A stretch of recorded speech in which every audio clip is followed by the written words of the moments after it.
Damos la bienvenida a este webinar de la Academia Internacional de Sexología Médica que hemos titulado Climaterio y Menopausia, una mirada integrativa. Y nos acompaña en la jornada de hoy una amiga, una referente de la Academia, la profesora doctora Francisca Molero Rodríguez. Francisca Opaki, como le decimos, es la directora del Instituto Iberoamericano de Sexología. Ella es sexóloga clínica, terapeuta del Centro Máxima de Barcelona, profesora asociada de la Universidad de Barcelona, codirectora del Máster de Sexología Clínica de Salud Sexual, presidenta de honor de la Federación Española de Sociedades de Sexología, presidenta de honor de la Sociedad Catalana de Sexología, miembro vitalicio, miembro de número de la Academia Internacional de Sexología Médica y vicepresidenta de Sexología Médica del Colegio Oficial de Médicos de Barcelona. Una referente, una líder de opinión que siempre es un encanto poder escucharla, así que gracias a todos por su presencia y muchas gracias a ti, Paqui, por acompañarnos en la jornada de hoy. Gracias, Santiago. La verdad que es un placer volver a hablar contigo. Siempre me encanta, a pesar de que nos vamos enviando mensajes, pero verte así, pues la verdad es que es un verdadero placer. Y además hablando de un tema que realmente es un tema muy interesante. Yo sé que hay mucha información en las redes. Es más, creo que a veces hay una sobresaturación de información que muchas veces confunde mucho más que aclara. Entonces hemos pasado de algo muy invisible a algo que es muy exagerado porque realmente las personas, las mujeres en este caso y también el resto de los hombres o el resto de las personas pueden tener ideas muy confundidas con tanta información que puedan recibir muchas veces una información que no es contrastada. Entonces vamos a hablar de eso y desde un desde un punto de vista de una mirada integrativa, porque es un poco eso. Yo voy a empezar, fíjate, haciendo una pequeña definición de algo que parece muy evidente, pero que crea confusión, ¿no? Las personas y los profesionales hemos oído hablar muchas veces de perimenopausia, climaterio, menopausia, y es todo como una especie de cóctel que no sabes muy bien de posmenopausia, de premenopausia, ¿no? ¿A qué nos estamos refiriendo? Entonces, para enmarcarlo un poco, a mí me parece interesante matizar un poco cuáles son estos conceptos, ¿no? Y cuando hablamos de perimenopausia, estamos hablando del tiempo que transcurre desde las primeras alteraciones de la menstruación hasta el primer año después del cese definitivo de la menstruación. Eh, Pueden ser 5 años antes, y puede, incluso, depende de las personas, alguno más. Y puede comenzar sobre la década de los 40. Y muchas mujeres dicen, no, hombre, los 40, evidentemente yo no estoy menopáusica. Claro que no, pero puedes estar en la perimenopausia, que son cosas diferentes. Y el climaterio son aquellos cambios graduales que se van produciendo debido precisamente a la transición de la fase reproductiva a la no reproductiva por la disminución y el cese, y acabando en el cese de las hormonas sexuales. Es importante tener en cuenta todo esto porque muchas veces nos confunden, ¿no? Porque una mujer, por ejemplo, que esté con trastornos menstruales, pero que realmente todavía siga con menstruación, a veces no sabe si está menopáusica o no, y no sabe si tomar medicación o no, porque sigue teniendo menstruación, ¿no? Entonces es importante todo esto, decir y matizar algo muy evidente, y es que precisamente la menopausia, que es lo que todo el mundo habla, es un día en la vida de la mujer, el día de la última menstruación. Y normalmente es un diagnóstico que sabemos a posteriori, porque claro, en un momento determinado hay un mes que tú no tienes la menstruación, pero no sabes si vendrá el mes siguiente o dentro de 6 meses. Entonces se considera que a partir de los 50 años, si hace 6 meses que no tienes la menstruación, se puede considerar menopausia, lo confirmaremos con una analítica hormonal, y si eres menor de 50, si hace un año que no tienes menstruación, pues podemos considerar que seas menopáusica y podemos confirmarlo también. También hay un caso particular que es el fallo de ovario prematuro, que puede ocurrir en mujeres mucho más jóvenes, incluso sobre la década de los 40, y que realmente es un fallo ovárico, y que también lo que origina precisamente es esa deprivación hormonal y esa falta de regla que también se diagnostica mediante analítica hormonal. Pero ya con esto un poco más claro, podemos decir que ¿por qué las mujeres sienten que en esta época, en la menopausia, en esta época, les cambia tanto la vida? Y además te lo dicen, ¿no? Dicen, bueno, ¿qué me está pasando, no? Y es porque la menopausia, y más que la menopausia, la perimenopausia, el climaterio, es un periodo muy importante en la vida de la mujer. Es un periodo en el que podemos hablar de crisis evolutiva, porque no solamente hay esos cambios hormonales de disminución hasta la desaparición de la producción importante de hormonas sexuales, sino porque también aparecen cambios muy importantes psicológicos y relacionales.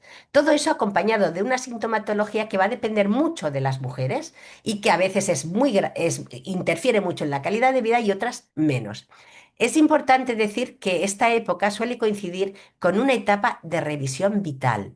Y esto es muy importante, porque aparte de esos cambios físicos, hay esa etapa de revisión, de valorar de alguna manera, de una manera más consciente o más inconscientes, aquellos logros, aquellas expectativas no cumplidas y también plantearse los nuevos sentidos que tiene la vida a partir de ese momento. De hecho, yo siempre la llamo, y además porque lo he consensuado con muchas de las mujeres que he visto, es la etapa de la media vida. Entonces es una etapa muy importante porque a partir de ahí nos queda, bueno, si no la mitad, un poquito menos de la mitad, pero muchas cosas por hacer. En esta etapa es una etapa donde hay una redefinición profunda de quién es, de quién se es, qué y cómo se ocupa el propio lugar en la vida. Y esto hace también que, como es algo que no se está muy acostumbrado a tratar, pues crea una cierta confusión y un cierto caos de pensar qué me está pasando, ¿no? ¿Qué ocurre? ¿Qué me está ocurriendo? Además, no podemos olvidar el efecto social que tiene que ver con esta etapa, y es que sigue habiendo, a pesar de todo, una valoración cultural negativa y que esto lo que hace es confundir más y patologizar el proceso.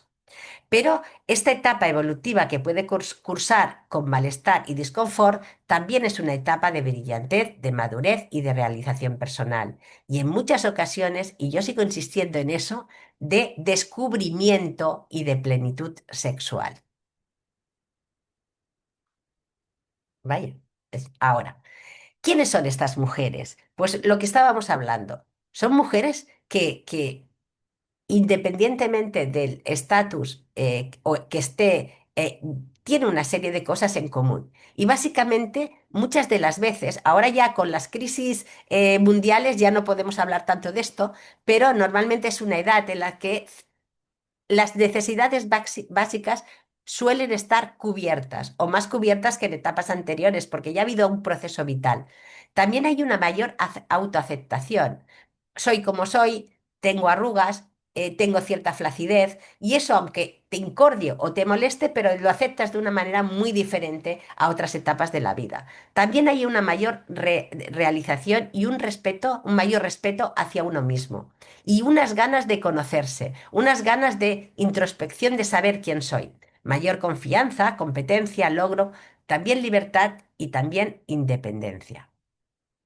Pero también hay toda una serie de cambios importantes que tienen que ver con aquí, que tienen que ver con precisamente esos receptores, porque cuando hablamos de hormonas sexuales, básicamente de los estrógenos y de la progesterona, pensamos que los estrógenos están muy localizados a nivel de unos receptores específicos, ¿no? A nivel, bueno, pues sabemos, ¿no? A nivel genital, sabemos cada vez más que a nivel mental también, ¿no? Que nos da esa sensación a veces de desregulación emocional, esos altibajos en el estado de ánimo, pero y de ahí viene que tengamos claro que esos receptores estrogénicos están representados prácticamente en todo el cuerpo y que cuando hay una deprivación hormonal de este tipo se va a notar en todos los sistemas del cuerpo donde hay receptores estrogénicos que están haciendo su función. A nivel del sistema nervioso central, pues evidentemente los signos vasomotores, todo el mundo conoce el tema de los sofocos, los problemas de sueño. el insomnio, también esos cambios de humor, depresión, ansiedad, los cambios cognitivos, ¿no? Aquella sensación de decir, ¿qué me está pasando? Un poco las mujeres te expresan el miedo al deterioro cognitivo, ¿no? Te dicen, ostras, esta niebla mental que tengo, ¿no será que voy a coger Alzheimer? ¿No será que voy entrando en un deterioro cognitivo? No tiene, porque simplemente tiene que ver con ese, y sobre todo al principio, ¿no? En el periodo inicial de la menopausia, que es donde se notan más esos cambios, ¿no? Por esa deprivación y que todavía no ha dado tiempo a compensar, que el organismo de alguna manera también lo intenta.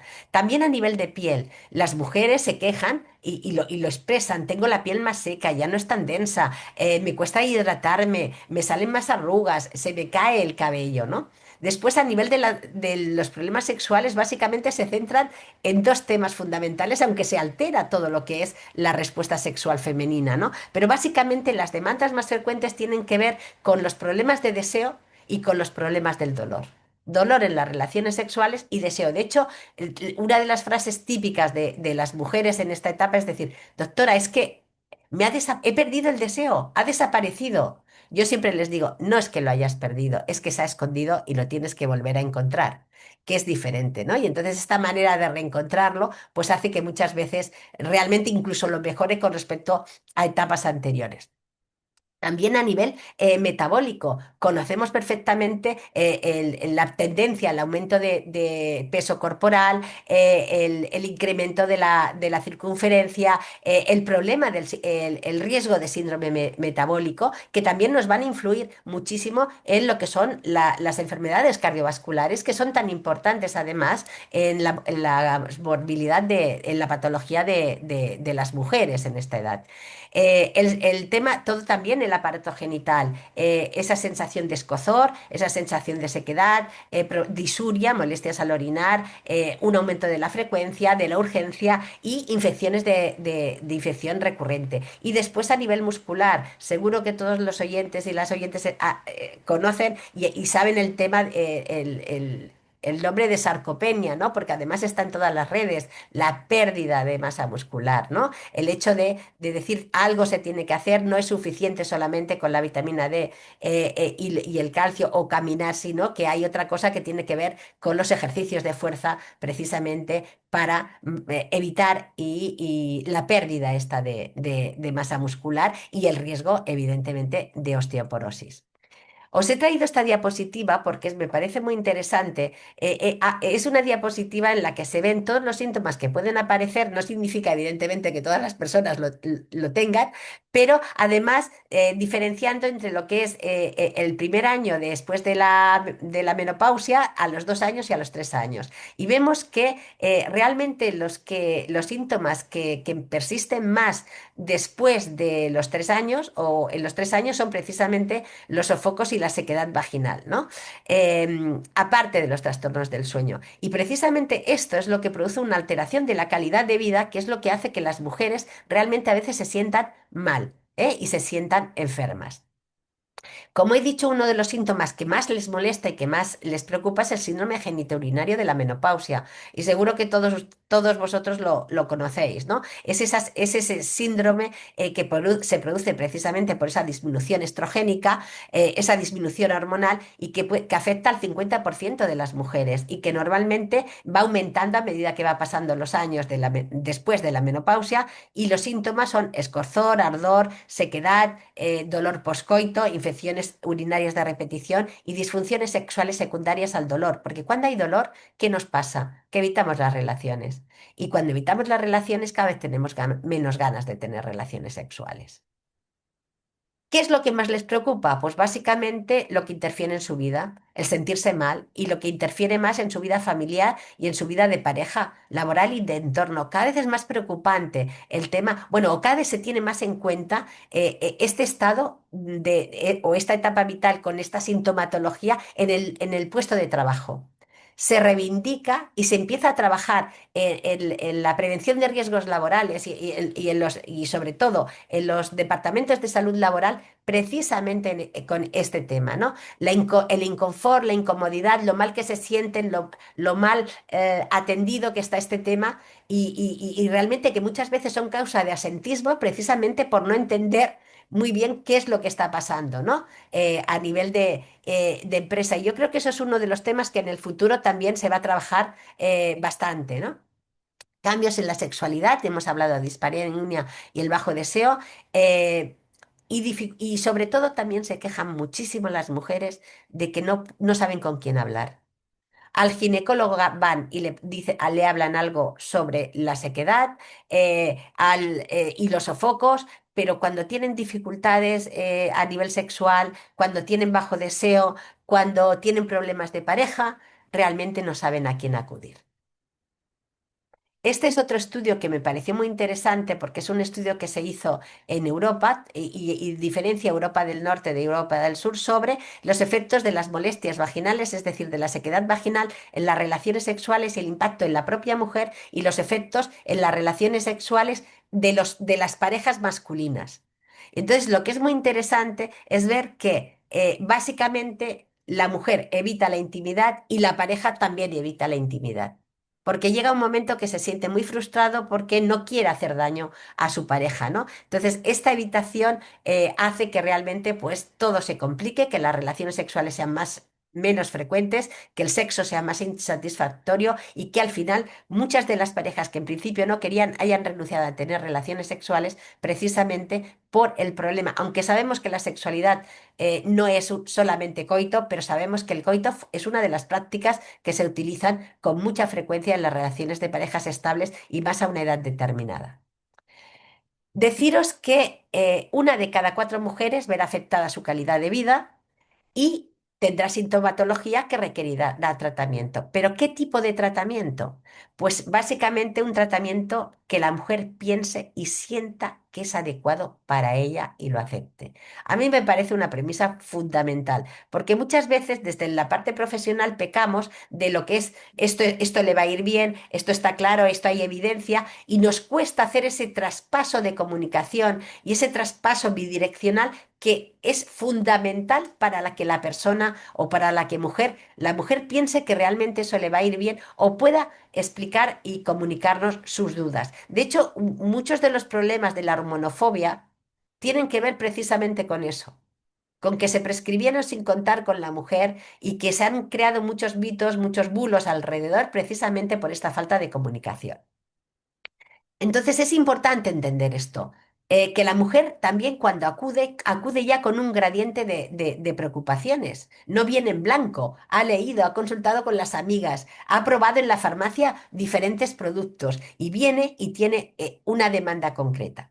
El enfoque tiene que abordar los síntomas iniciales y reducir los resultados adversos posmenopáusicos a largo plazo. Eso es evidente, pero siempre, siempre desde un punto de vista integrativo, siempre teniendo clarísimo la importancia de la escucha activa por parte del profesional, qué es lo que la mujer le preocupa más, qué es lo que está dispuesta a hacer y desde luego ofrecer toda la información basada en la evidencia para que la paciente pueda tener pueda conseguir una elección informada. ¿Cuál es el abordaje que hacemos? Pues básicamente yo insisto mucho, para mí el modelo Implicit y Explicit es fundamental. Yo creo que en alguna de las otras sesiones que he hecho siempre lo he explicado, pero me parece básico y pienso que como profesionales de la salud, como médicos, tenemos que tenerlo en la cabeza siempre y es saber preguntar, escuchar, favorecer que la paciente pregunte, darle la información adecuada y dirigida a las necesidades que tiene en ese momento, pero siempre contextualizada, realizar sugerencias específicas que se adapten a la vida de la persona y que realmente la puedan cumplir, farmacoterapia que si es necesita y terapia sexual si es necesario. Y aquí tenéis en la otra parte de la pantalla un esquema que es el de la Couple Pose. Sabéis perfectamente que esto también es muy importante y ya yo creo que hay un consenso internacional en el que una mujer en esta etapa vital que tenga una pareja estable, que ella considere que es un vínculo afectivo importante y que pueda tener una edad similar, hay que tratar a la pareja. Y por eso porque aunque se discuta, no se discuta lo de la andropausa masculina, en el sentido que es diferente a la femenina, pero evidentemente también hay una disminución hormonal, siempre, siempre lo que le pasa a un miembro de la pareja le va a afectar al otro y la respuesta de la otra persona evidentemente va a afectar a la pareja. Por eso es muy importante entender estas cosas. Es muy frecuente que en esta época, en parejas estables de edades similares, puedan aparecer lo que estamos hablando de la dispareunia, el problema del síndrome genitourinario, la atrofia vulvovaginal, acompañado muchas veces de una disminución de la turgencia del pene, acompañado muchas veces de un síndrome metabólico que está por ahí y que realmente, y del miedo precisamente a la parte masculina de la pérdida de erección. Por lo tanto, abordaje integral, muy importante en esta época, aparte de lo que vamos a hablar de los diferentes tratamientos, pero conocerse sexualmente. La mujer está abierta a los retos, está abierta a esa información específica e individualizada para ella. Cuando te dice que se ha perdido el deseo, cuando te dice que no tiene ganas, cuando te dice que tiene problemas de sequedad, es importante, de alguna manera, entre comillas, retarle y decirle, y yo lo hago muchas veces, es, ¿quieres saber en este momento de tu vida quién eres tú sexualmente? Porque eres muy diferente a cuando tenías 30, a cuando tenías 40. En este momento de tu vida han pasado cosas. Tienes una mochila que llevas, que no tiene por qué ser mala, pero es una mochila. Entonces, a partir de este momento, quieres saber quién eres y entonces aquí trabajamos en todo lo que yo llamo el chequeo de la respuesta sexual, el ABC, que tiene que ver con esa exposición a diferentes estímulos y esa autoevaluación individual de ver cómo respondo, ¿no? Muy importante en esta etapa el mantenimiento y el cuidado del cuerpo. Muy importante la parte sensorial, muy importante la parte afectiva, pero también muy importante la parte física. Suelo pélvico, fundamental, mantenimiento del suelo pélvico, la piel, las mamas, los genitales. Tenemos Es muy frecuente es bastante prevalente el cáncer de mama. El diagnóstico precoz, los chequeos preventivos son fundamentales y ahí eso hay que concienciar a la mujer y facilitar, además, cuando la mujer pregunta, que se los puede hacer. Y desde luego, muy importante conceptos como salud genital y salud mental. Pensar que muchas veces en esta época, por este disconfort, por este desconocimiento, por este no saber qué, muchas de estas mujeres están con tratamientos de antidepresivos. Y a veces no estamos hablando de depresiones, bueno, estamos hablando de síndromes depresivos, pero son tratamientos a largo plazo que le van a interferir en todo, en su motivación, en cómo se siente, en todo el tema también de la gestión de sus síntomas. Y luego, evidentemente, si hay pareja, pues vamos a hablar de eso, ¿no? De las técnicas para mejorar la interacción erótica y la interacción emocional. Reconocer las conductas de cariño, planificar los encuentros, renegociar el tiempo, romper la monotonía y siempre incluir en la pareja. Entonces, tratamientos hormonales. Vamos a ver un poco este tema, a ver cómo va. Pues fijaos, eh, lo que más preocupa a la mujer de entrada es el tema de la sequedad vaginal. Entonces, muchas veces, dependiendo, el tratamiento siempre tiene que ser individualizado y dependiendo de los síntomas que tenga la mujer, ya lo hemos dicho. Entonces, si actuamos a nivel local, porque el único síntoma que pueda tener la mujer es la sequedad vaginal, pues vamos a trabajar con todo lo que tiene que ver a nivel local, que va desde los hidratantes vaginales, los hidratantes vulvares, los lubricantes, que son muy diferentes a los hidratantes vaginales y los hidratantes vulvares, tengámoslo en cuenta. A veces es necesario, si la mujer, por ejemplo, sus síntomas son básicamente de salud mental, que se sienta confusa y tal, pues vamos a hablar de los inhibidores de la recaptación de serotonina, fitoterapia, etcétera. Y después, si tiene muchos más síntomas y vemos que con eso no se soluciona y que realmente es todo un complejo, pues la terapia hormonal. La terapia hormonal es así, es una terapia muy efectiva. Es decir, se ha demonizado mucho porque los estudios no eran, bueno, se hicieron conclusiones no correctas y porque los tratamientos hormonales de la época en que se hicieron esos estudios, pues no son los que estamos actualmente, ¿no? Entonces, empezamos con la terapia hormonal a nivel local. estrogénica. Tenemos diferentes, ahora la veremos. Podemos dar también testosterona o de hidroandrosterona local también para cuando hay mucha sequedad hormonal. La terapia hormonal sistémica, que ahora hablaremos, también a veces se puede dar el estrógeno local con un SER. Como en este caso el bacedoxifeno, que también hablaremos un poco, el ospemifeno y después otro tipo de tratamientos como puede ser el láser, el ácido hialurónico, el PRP, la radiofrecuencia, los exosomas. Es decir, hay un abanico que esto último estaría dentro, este último apartado estaría dentro de lo que se llama la ginecología regenerativa. Vamos a hablar de algunos productos. El ospemifeno, por ejemplo. El ospemifeno es un tratamiento no hormonal, pero que es vía oral. Es una pastilla diaria. ¿Y qué es el ospemifeno? Pues el ospemifeno es un fármaco que en principio se investigó para el tema de la osteoporosis, porque mejoraba el metabolismo óseo. ¿Cuál es el tema que se vio? Que no tenía más relevancia que los que había en ese momento en el mercado, como el raloxifeno o el bacedoxifeno, pero sí que se vio que tenía una acción muy especial a nivel de la vagina y de la vulva y mejoraba muchísimo el trofismo. Entonces, el ospemifeno es un fármaco que funciona muy bien, muy bien. Lo único es que no controla los sofocos. Es decir, si una mujer tiene muchos sofocos, pues a lo mejor el ospemifeno no es el tratamiento adecuado.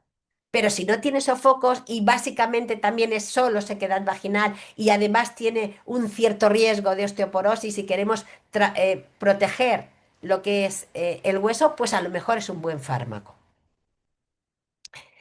Tratamientos hormonales locales, pues tenemos lo que hemos dicho, las cremas, óvulos, los anillos, es decir, son tratamientos que se ponen dentro de la vagina y en la vulva y actúan básicamente, se absorben muy poquito a nivel general y actúan fundamentalmente a nivel genital.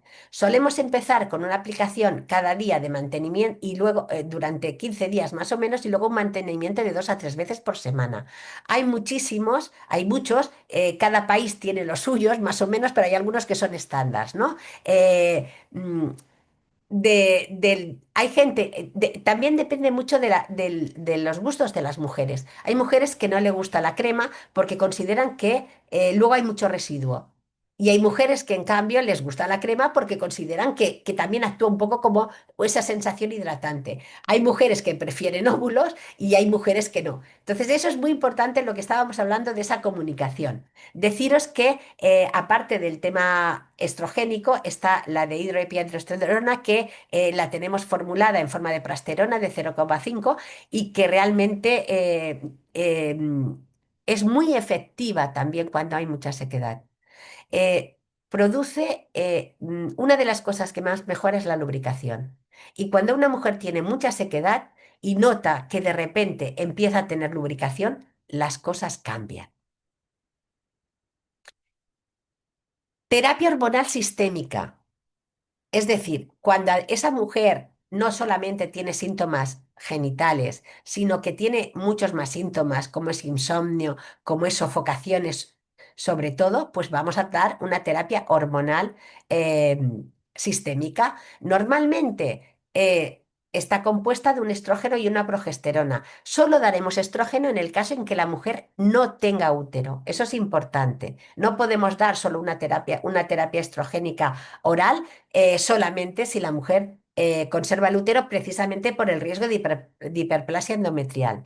La tibolona es otro producto, es un fármaco muy interesante también porque es un agonista estrogénico, progestágeno y androgénico.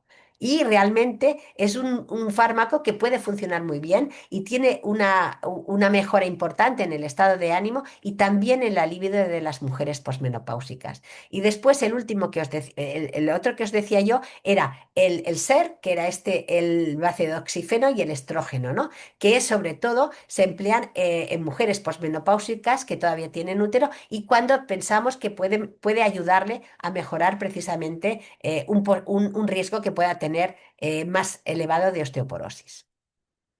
¿Cuáles son los últimos posicionamientos de la terapia hormonal según las sociedades científicas? Pues esto es importante que lo tengamos en cuenta porque a veces los clínicos tenemos, bueno, tenemos evidencia clínica, que es muy importante también para nosotros, pero a veces no concuerda del todo o con la evidencia científica publicada. Y es que muchas veces la evidencia científica publicada tarda, evidentemente, es más antigua que la evidencia clínica que nosotros podamos encontrar. Pero eso no significa que no tengamos que tener muy claro cuáles son las recomendaciones de las evidencias que para nosotros como médicos son tan importantes. Entonces, los últimos posicionamientos son los siguientes. La terapia hormonal se mantiene como el tratamiento más eficaz para los síntomas vasomotores, lo que habíamos hablado de los sofocos, y el síndrome genitourinario de la menopausia, además de prevenir la pérdida ósea y las fracturas. La evidencia acumulada sugiere que puede ejercer beneficios modestos, pero clínicamente relevantes en la calidad del sueño, la regulación del estado de ánimo, la función sexual y la calidad de vida en general. Y actualmente se enfatiza fundamentalmente la individualización del tratamiento según el tipo, la dosis, la vía de administración, la duración y momento de inicio para maximizar los beneficios y minimizar al mínimo, bueno, minimizar riesgos como es el tromboembolismo venoso y los accidentes cerebrovasculares. Es importante porque antes se decía la dosis mínima eficaz y el menor tiempo posible. La dosis mínima eficaz sí, pero el menor tiempo posible pues va a depender mucho de las características de la mujer. ¿Cuándo iniciarlo? Pues tradicionalmente se recomienda iniciar la terapia hormonal sistémica en mujeres menores de 60 años o dentro de los 10 años tras el inicio de la menopausia. Sin embargo, revisiones recientes proponen revisar estos límites para ser más inclusivos en mujeres que estén fuera del rango establecido o tengan riesgo de fractura. Es lo que os decimos, los consensos son cada vez más amplios porque se ha visto realmente que los efectos secundarios no son ni mucho menos los que se han dicho por ahí y los mitos que había al respecto. Las vías de administración que se recomiendan fundamentalmente son las transdérmicas, a dosis bajas o moderadas. Mejor quizás que los regímenes orales y también las mujeres toleran mejor el estradiol transdérmico que el tratamiento oral. Y también los consensos actuales subrayan que la prevención cardiovascular no es una indicación para iniciar la terapia hormonal. Esto es importante, ¿no? Porque sí que sabemos que aumenta el riesgo de accidentes vasculocerebrales y cardiovasculares a partir de la menopausia por ese déficit estrogénico, porque el estrógeno es protector, pero no hay ninguna indicación clara para que la única indicación sea la prevención cardiovascular. La Sociedad Americana de Menopausia explica también y recomienda que tengamos cuidado en el uso de estrógenos orales en caso de, ya sabéis, tromboembolismo venoso activo reciente, accidente cardiovascular, cáncer de mama, enfermedad hepática, hemorragia inexplicable o porfiria. Y precaución en casos de alto riesgo cardiovascular. Siempre hay que proteger endometrio cuando hay útero, en el caso de la terapia hormonal, y se aconseja o bien una progesterona micronizada o un DIU de progesterona, en este caso el DIU de levonorgestrel. En la práctica, siempre debe individualizarse mediante la toma de decisiones compartida, seleccionando a la paciente adecuada en el momento oportuno. Siempre tenemos que pactar y consensuar la vía de administración, la dosis y el progestágeno que vamos a dar, utilizando la dosis efectiva más baja y revaluando el tratamiento. Eh, Otras cosas interesantes, indicaciones específicas y poblaciones especiales. Con respecto a la salud ósea, la terapia hormonal es una opción para prevenir la pérdida ósea posmenopáusica temprana y reducir fracturas en casos seleccionados. En el caso de la insuficiencia ovárica prematura, todas las guías proporcionan orientación específica hablando de que el reemplazo hormonal es fundamental. No podemos dejar a una mujer de 40 años sin terapia hormonal, a no ser que haya algo realmente que sea absolutamente contraindicado. Con respecto a la testosterona, que eso es otro de los temas cuando hablamos de terapia hormonal que también crea mucha controversia. Y es que es verdad que existe un consenso global sobre el uso de la terapia de testosterona en mujeres que está avalado, aunque su uso debe ser monitorizado. Pero de todas formas, hay sus más y sus menos, porque todavía estamos trabajando en consensos internacionales sobre qué hacer con la testosterona en mujeres. Y ya os digo, es diferente la evidencia clínica en este momento con respecto a esto, puede ser diferente que la evidencia, que la evidencia publicada. ¿M? Pero mm, tenemos que ser muy cautos. Y con respecto a las comorbilidades, en pacientes con enfermedades tiroideas, el diagnóstico puede ser desafiante porque muchas veces sabemos lo que es el hipotiroidismo y cómo puede solapar muchas veces algunos síntomas que son que pensando que es menopausia y podemos estar hablando de un hipotiroidismo. ¿Qué nos dicen las guías y los consensos sobre la terapia con testosterona?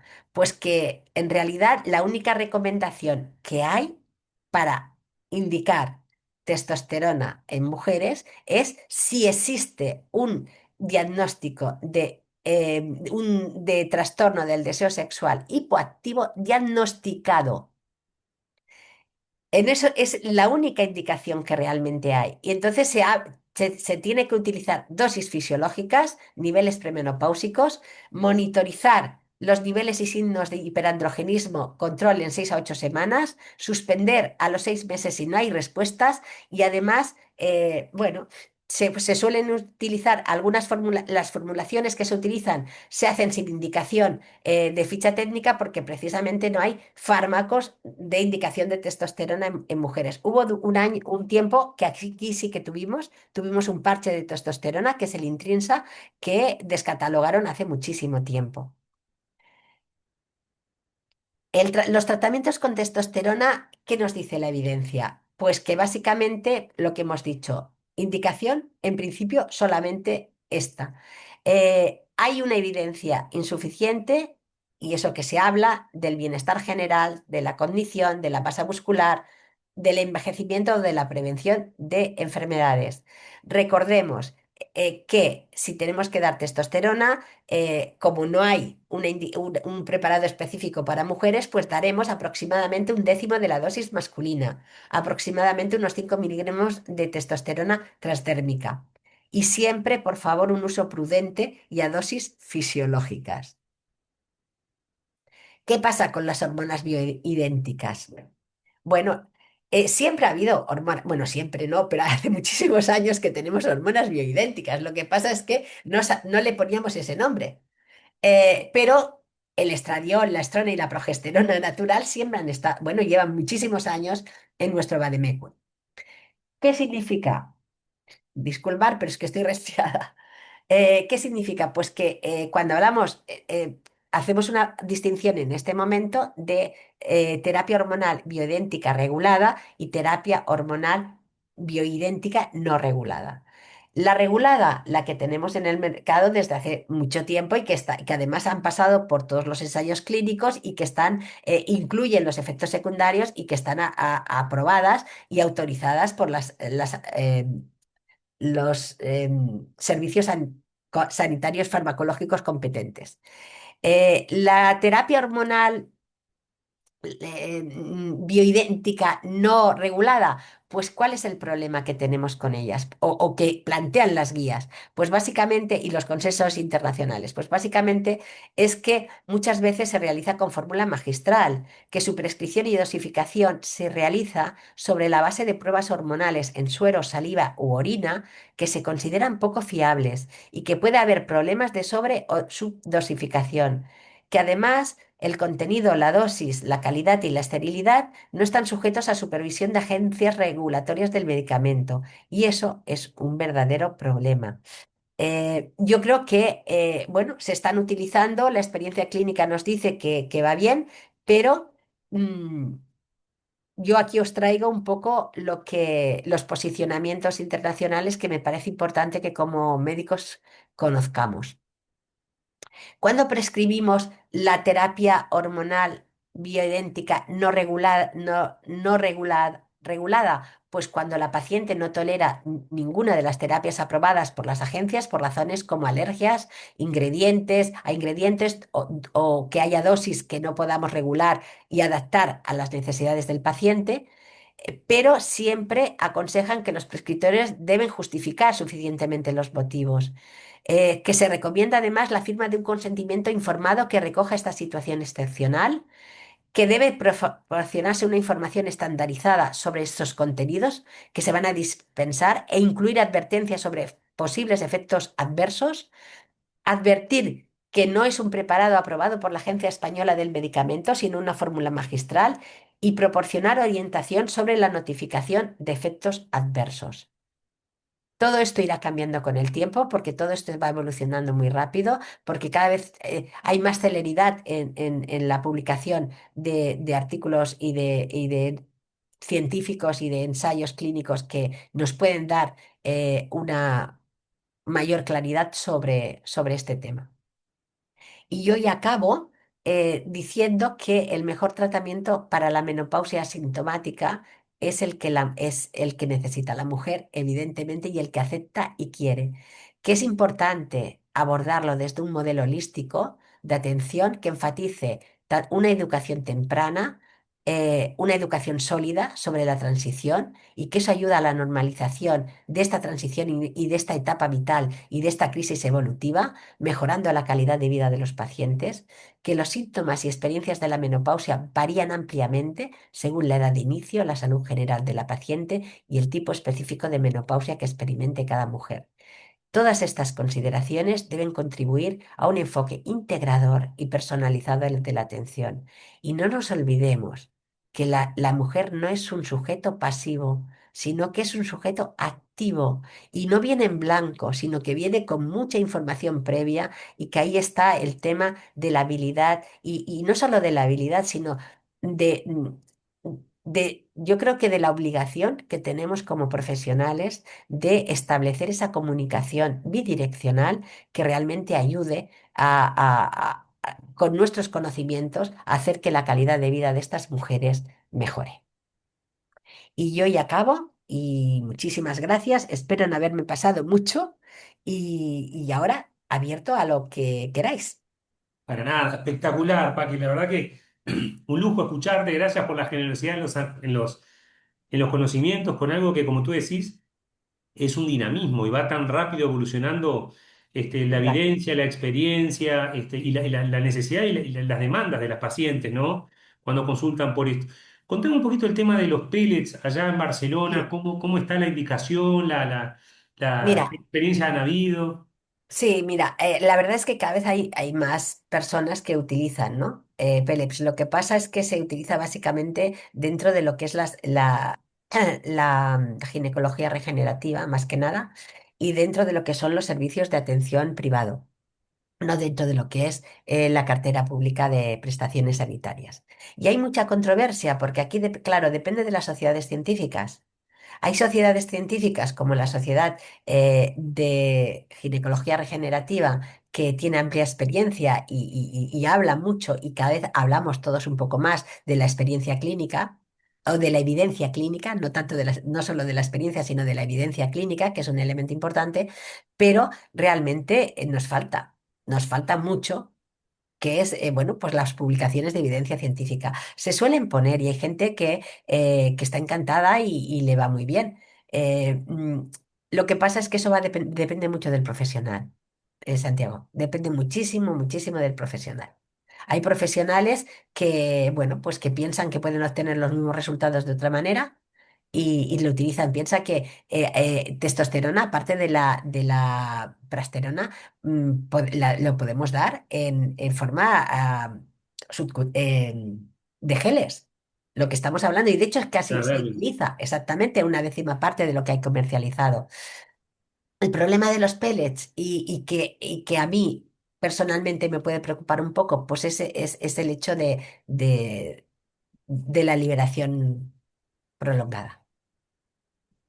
Pero no solo con la testosterona, sino con otro tipo de hormonas que yo tengo muchísima más experiencia y que he visto en algunos casos, pues bueno, cómo ha sido la tolerancia y cómo no es tan fácil en el momento en que yo ya no quiero esto, qué hacer, ¿no? O cuándo esperar o cuándo interrumpir. Perfecto, perfecto. Paqui, en el uso de una paciente donde tiene una indicación formal para comenzar la terapia de reemplazo hormonal, que vas a hacer estrógenos transdérmicos, que es de mayor evidencia, que vas a incluir un progestágeno porque tiene el útero para impedir cualquier complicación a ese nivel, y la paciente te pregunta, ¿cuánto tiempo voy a seguir con esto?